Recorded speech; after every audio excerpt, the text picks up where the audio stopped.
हम 21वीं सदी के आधुनिक भारत की बात करते हैं जहां बेटियां चांद और सितारों को छू रही हैं, तो वहीं दूसरी तरफ इसी समाज का एक ऐसा खौफनाक और घिनौना चेहरा भी है जहां आज भी बेटियों को दहेज नाम के कसाई खाने में धकेल दिया जाता है। तस्वीरें बदल रही हैं, साल भी बदल रहे हैं, लेकिन नहीं बदल रही है तो मासूम बेटियों की तकदीर।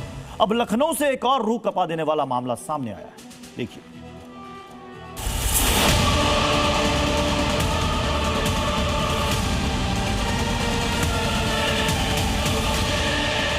क्या हमारे समाज में बेटियों की कीमत सिर्फ एक गाड़ी, कुछ लाख रुपए या चंद गहने रह गई है?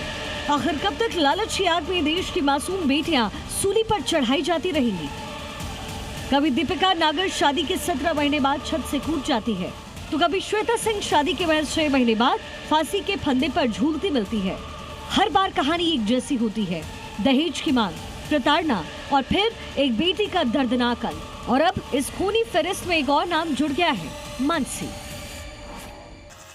तारीख थी 9 दिसंबर 2024, जब कानपुर की रहने वाली मानसी की शादी बड़े ही अरमानों के साथ लखनऊ के सागर राजपूत से हुई थी। परिवार ने अपनी हैसियत से बढ़कर दान दहेज दिया ताकि उनकी बेटी खुश रहे, लेकिन खुशियों की उम्र बहुत छोटी निकली। शादी के महज 1.5 साल बाद यानी 30 मई 2026 को ससुराल में मानसी का शव फंदे से लटका मिला। इस खबर ने हर किसी को सन्न कर दिया। मायके में कोहराम मचा हुआ है, परिजनों का रो रो कर बुरा हाल है और वो सिर्फ एक ही बात चीख चीख कर कह रहे हैं, हमारी बेटी की हत्या हुई। मेरी बहन ने 3-4 बार टोका तो वो उसका पागलपन हो गया, उसको बहुत बार मारा उसने 2-3 बार। जब उसने सभा के बारे में टोका तब हमारी परसों उसने पकड़ा तो उसने तुरंत जैसे ऑब्जेक्शन किया कि ये क्या कर रहे हो, बस उन लोग ने मिल के सबने मेरी बहन को मार डाला। पानी तक का तरसाइन उसको सारे मेन जड़ सभा इस बच्चे को अनाथ कर गई। मानसी के परिवार ने ससुराल के लोगों पर गंभीर आरोप लगाए। शादी के बाद से ही लगातार स्कॉर्पियो की मांग की जा रही थी। गाड़ी न मिलने पर शारीरिक और मानसिक रूप से प्रताड़ित किया गया। मानसी ने कई बार फोन पर मायके वालों को इस जुल्म की दास्तान सुनाई। परिवार वाले कई बार मानसी के ससुराल पहुंचकर मामला सुलझाने की कोशिश करते रहे। वक्त तो बदला, लेकिन ससुराल वालों की नीयत नहीं बदली और अंत बेहद खौफनाक रहा। ये लोग कश्मीरी मोहल्ले के रहने वाले हैं। जब से लड़की की शादी हुई उसको दहेज के लिए पीड़ित किया जा रहा था और आए दिन मारकूट किया जा रहा था। कई बार हम लोगों ने समझाने का प्रयास किया, पहले मान जाते फिर उसके बाद वही हरकत करते। कल कोई भी वाद विवाद हुआ, उसके बाद 4 बजे उसने अपनी मम्मी से बात की, उसके बाद में कोई विवाद हुआ किसी बात को लेकर, उसकी जानकारी हम लोगों को नहीं है।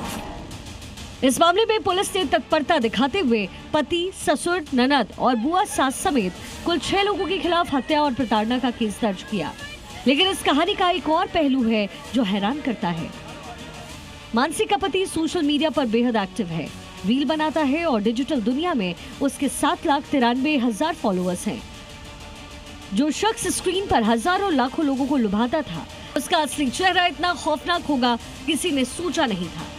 अब सबसे बड़ा सवाल यही है कि मानसी की मौत का जिम्मेदार कौन है? क्या मानसी ने वाकई खुदकुशी की या फिर उसे मारकर फंदे से लटका दिया गया?